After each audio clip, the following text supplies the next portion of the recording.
Hello students. तो आज हम लोग क्लास टेंथ का नया चैप्टर लेकर आए हैं। क्लास टेंथ का नया चैप्टर मतलब कि फर्स्ट चैप्टर आज स्टार्ट ही करेंगे क्लास टेंथ। तो फिर क्लास टेंथ का फर्स्ट चैप्टर जो कि है लाइफ प्रोसेस जैव प्रक्रम, इसमें मेनली न्यूट्रिशन के बारे में पढ़ना है। तो चैप्टर स्टार्ट करने से पहले ये बता दें कि इसमें सजीव और निर्जीव में अंतर जानना चाहिए, तभी पूरा चैप्टर अच्छा से समझ में आएगा। तो बात करते हैं जैव क्या है। जैव मतलब हो गया सजीव, अजैव मतलब हो गया निर्जीव। तो सजीव किसको बोलेंगे आप? मान लीजिए आपके घर में एक बच्चा रो रहा है, उसको सजीव बोलिएगा? बिल्कुल सजीव बोलिएगा।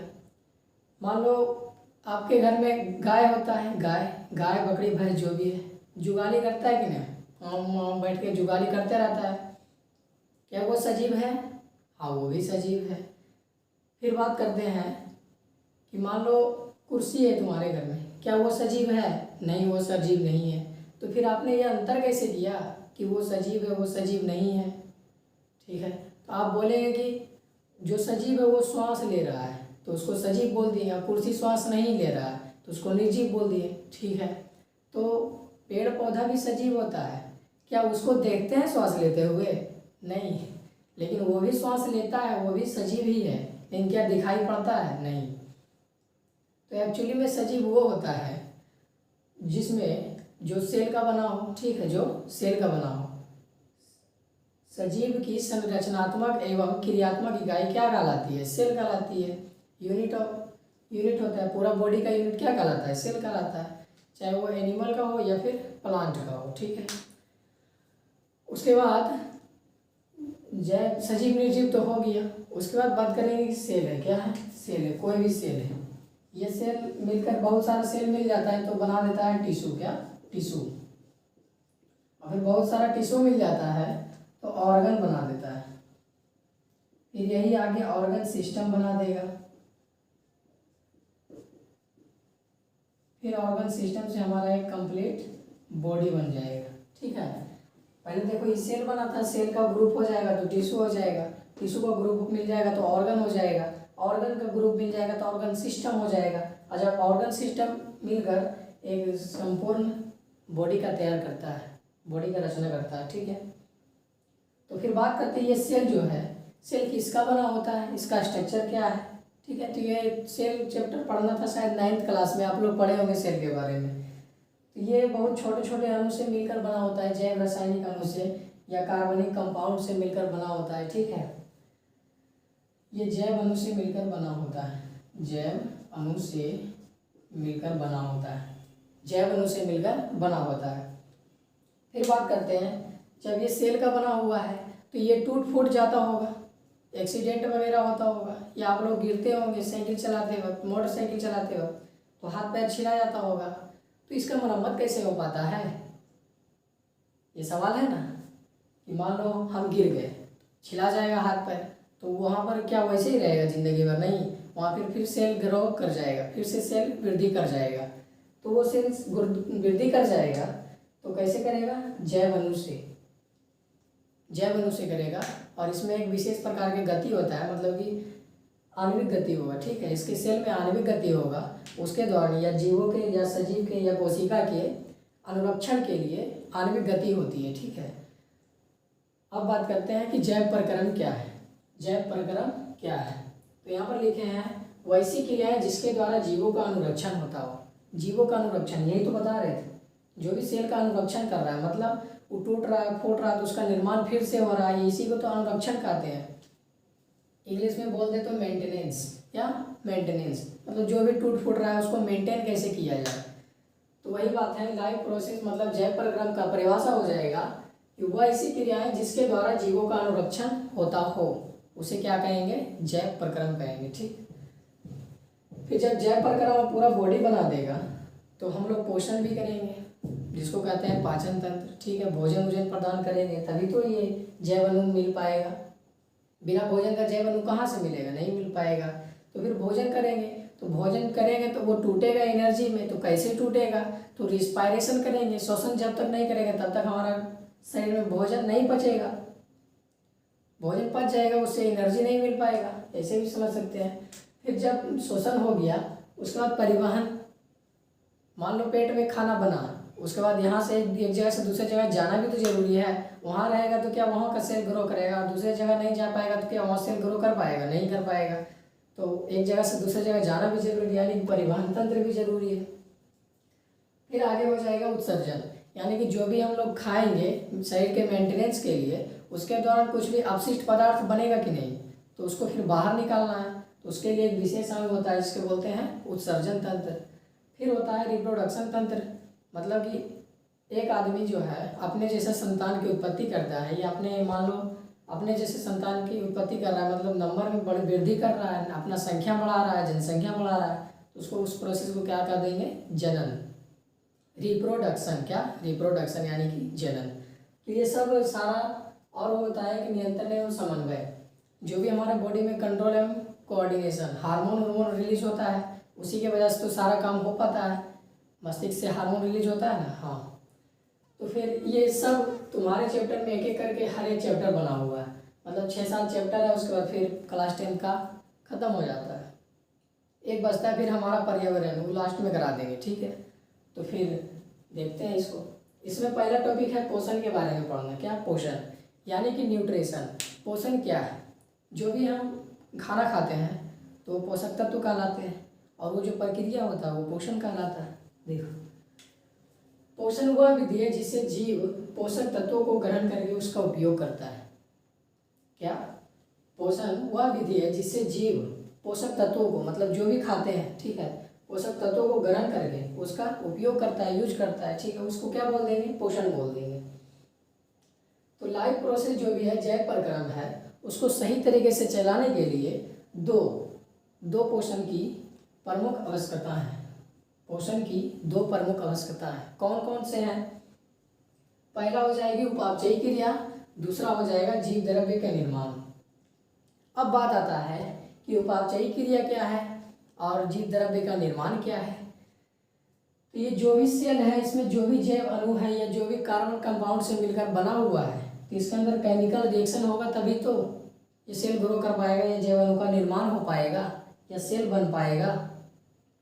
तो जो भी सेल के अंदर रासायनिक अभिक्रिया चलता है उसी को बोलते हैं मेटाबॉलिक रिएक्शन, उपापचयी अभिक्रिया या क्रिया, ठीक है।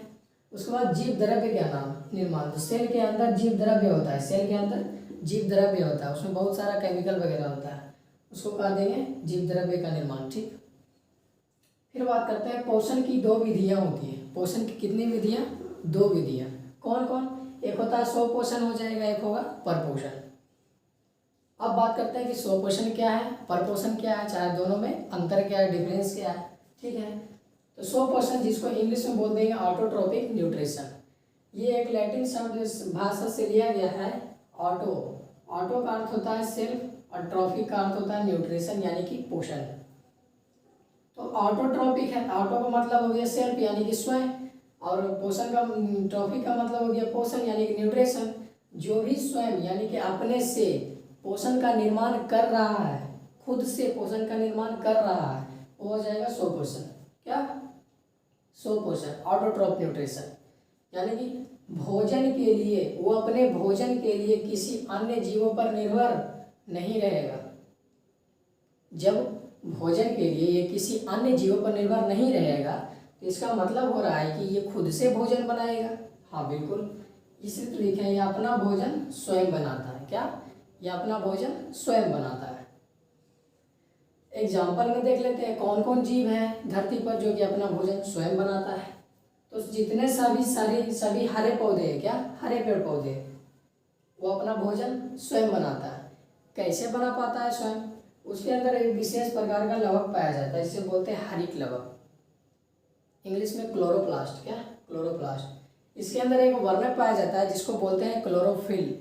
आप लोग सुने होंगे कि पेड़ पौधे क्लोरोफिल की उपस्थिति में अपना भोजन बना पाता है। उस प्रोसेस के क्या कहते हैं? फोटोसिंथेसिस यानी कि प्रकाश संश्लेषण की अभिक्रिया। तो ये फोटोसिंथेसिस प्रकाश संश्लेषण द्वारा अपना भोजन स्वयं बनाता है, ठीक है। और सरल अकार्बनिक अणु जटिल अणु में बनता है। मतलब ये जो फोटोसिंथेसिस की क्रिया हो रही है, मान लो एक लीफ है, क्या है, एक लीफ है, ठीक है, तो इसके अंदर होगा, मान लो यहाँ पर सनलाइट दे दो, ठीक, ये सनलाइट दे दो, पत्ती पर पड़ रहा है, ठीक, इसमें फिर जड़ से चला जाएगा, जाइलम द्वारा क्या चला जाएगा, वाटर चला जाएगा, ओके। और फिर क्या है, यहाँ से वर्णक क्या है, क्लोरोफिल है, क्लोरोफिल मिलेगा, CO2 मिलेगा और क्लोरोफिल मिलेगा। इसके दौरान क्या होगा, भोजन का निर्माण होगा। मतलब ये जो प्रोसेस है, इस प्रोसेस को क्या कहते हैं, प्रकाश संश्लेषण। जो भी पेड़ पौधा है सूर्य प्रकाश एवं क्लोरोफिल की उपस्थिति में अपना भोजन बनाता है, स्वयं बना रहा है, इसी को क्या बोल देंगे, फोटोसिंथेसिस, यानी कि प्रकाश संश्लेषण। और जो भी जीव अपना भोजन स्वयं बनाता है उसको क्या बोल देंगे, स्वपोषण, ऑटोट्रॉफ। दूसरा देखते हैं परपोषण, यानी कि हेटरोट्रॉफ। परपोषण यानी कि इंग्लिश में हेटरोट्रॉफ। हेटरोट्रॉफ भी लैटिन वर्ड से लिया गया है। हेटेरो का अर्थ होता है विषम, हेटेरो का अर्थ होता है विषम, मतलब सम के दूसरा को, ट्रॉफ का अर्थ हो जाएगा वही न्यूट्रिशन यानी कि पोषण। विषम पोषण मतलब भोजन के लिए अन्य जीवों पर निर्भर रहेगा। इसका मतलब क्या बन रहा है कि यह खुद से भोजन नहीं बनाएगा, इसलिए यहाँ पर लिखे हैं कि यह अपना भोजन स्वयं नहीं बनाता है, किसी अन्य जीवों पर निर्भर रहता है। तो इसमें एग्जाम्पल क्या क्या आ जाएगा, जितने सारे जंतु हैं, जितने सभी जंतु है तथा कवक है, सब क्या है, परपोषण है, परपोषी है, ठीक। इसमें क्या होता है, इसमें जटिल कार्बनिक अणु सरल अणु में बनता है। जैसे हम पेड़ पौधों को तो डायरेक्ट नहीं खा सकते, पेड़ पौधों को खाएगा बकरी, मानो बकरी को हम खाएं, ठीक है, तो एक जटिल कार्बनिक अणु को हम खा रहे हैं और उसको सरल अणु में बनाते हैं। कैसे, उसका डाइजेशन होता है, पूरा सेल में जाता है, एक छोटा चीज बनता है डाइजेशन के दौरान, तो उसको जटिल कार्बनिक अणु को हम सरल अणु में बदल रहे हैं। लेकिन पेड़ पौधा क्या कर रहा था, सरल अकार्बनिक अणु मिल रहा था, जैसे वाटर मिल रहा था, क्लोरोफिल मिल रहा था, ये सब मिलकर एक जटिल बना रहा था, ग्लूकोज उसको बोलते हैं। भोजन जो बनाता है पेड़ पौधा उसको ग्लूकोज बोलते हैं। तो क्या है, जटिल अणु, ठीक है। और ये जो है, ये जटिल कार्बनिक अणु को लेगा और सरल अणु में बदल देगा, ठीक है। फिर बात आता है परपोषण के 3 प्रकार। परपोषण के 3 प्रकार कौन कौन, मृत जीवी परपोषण, परजीवी परपोषण और प्राणी संपोषण, ठीक। इधर देख लो, सबको लिख दिए तीनों को। पहला है मृत जीवी परपोषण, इसको इंग्लिश में बोलते हैं saprophytic nutrition. Saprophytic nutrition, saprophytic का मतलब होता है टू एब्जॉर्ब। सेप्रोफिटिक का मतलब होता है सेप्रो, यह है ना सेप्रो वर्ड, सेप्रो वर्ड लैटिन से लिया गया, इसका अर्थ होता है टू एब्जॉर्ब। क्या, टू एब्जॉर्ब। जो भी मृत जंतु पौधों के शरीर से अपना भोजन अपने शरीर के सतह से, अपने शरीर के सतह से घुलित कार्बनिक पदार्थों के रूप में अवशोषित करता है। मतलब कोई भी मरे हुए जीव जंतु है, ठीक है, उससे क्या करेगा, अपना भोजन प्राप्त करेगा। कैसे करेगा, घुलित कार्बनिक पदार्थ के रूप में। किस रूप में, घुलित कार्बनिक पदार्थ के रूप में उसको क्या कर लेगा, अवशोषित कर लेगा। क्या, अवशोषित कर लेगा। तो एग्जाम्पल में हो जाएगा, कौन कौन करता है इसे, कवक करता है, बैक्टीरिया करता है, प्रोटोजोआ करता है, ठीक। फिर देख लेते हैं इसका महत्व क्या है। ऐसा प्रोसेस हो रहा है, मृतजीवी परपोषण है, तो इसका क्या महत्व है धरती पर। इसका महत्व यही है कि आप घटित में मदद करता है, डिकम्पोज में मदद करता है। अब ये डिकम्पोज क्या है, मान लो धरती पर पेड़ पौधा है, जीव जंतु भी है, तो जो भी पेड़ पौधा नष्ट होता है, पत्ता, डाली या कोई भी जीव मर गया, ठीक है, तो बहुत सारा जमा हो जाएगा यहाँ पर। तो उसको डिकम्पोज मतलब सड़ाने के लिए कौन है, यही है, यही सड़ाता है। कौन, बैक्टीरिया, कवक, फंजा, यही सब सड़ाता है। तो इसका महत्व यही है आप घटित करने में, ठीक। दूसरा आ जाएगा परजीवी परपोषण। परजीवी परपोषण इंग्लिश में पैरासिटिक न्यूट्रिशन। पारा का अर्थ होता है पास और सिटी का अर्थ होता है साइटोसिस यानी कि न्यूट्रिशन, ठीक। पास माने बगल, ठीक है। तो दूसरे प्राणी के संपर्क में अस्थायी या अस्थायी रूप में रहकर अपना भोजन प्राप्त करता है। ये जो परजीवी परपोषण है, परजीवी पोषण है, ये क्या करता है, दूसरे प्राणी के, कोई और प्राणी है उसके संपर्क में रह रहा है। जैसे आपके माथा पे होगा ढिल्ला, जो उसको बोलते हैं, तो अस्थायी या अस्थायी रूप से रह रहा है और परजीवी के रूप में काम कर रहा है, अपना भोजन ले रहा है कुलित कार्बनी के रूप में, ठीक है। तो इसका एग्जाम्पल आ जाएगा, कुछ पौधे भी होता है, जैसे एक एग्जाम्पल है अमरवेल। अमरवेल जो है कि परजीवी पोषण पर पोषण है, ठीक। कुछ जंतु जैसे कि गोल कृमि, टेप वर्म, मलेरिया सुना है ना, मच्छर काटने से जो मलेरिया होता है, मादा मच्छर जो काटता है, तो वो परजीवी है, क्या है, परजीवी है। वैसा जीव जो वैसा प्रोसेस करता है उसको परजीवी जीव कहते हैं, और ये जो पूरा प्रक्रिया है परजीवी पोषण कहलाता है। तीसरा आ जाएंगे प्राणी संपोषण। प्राणी संपोषण इंग्लिश में होलोजोइक न्यूट्रिशन। होलोजोइक न्यूट्रिशन यानी कि प्राणी संपोषण। होलो का अर्थ होता है कंप्लीट। होलो का अर्थ होता है कंप्लीट यानी कि पूरा या पूरी तरह से, ठीक है। और न्यूट्रिशन का मतलब पोषण, तो जान ही रहे हो,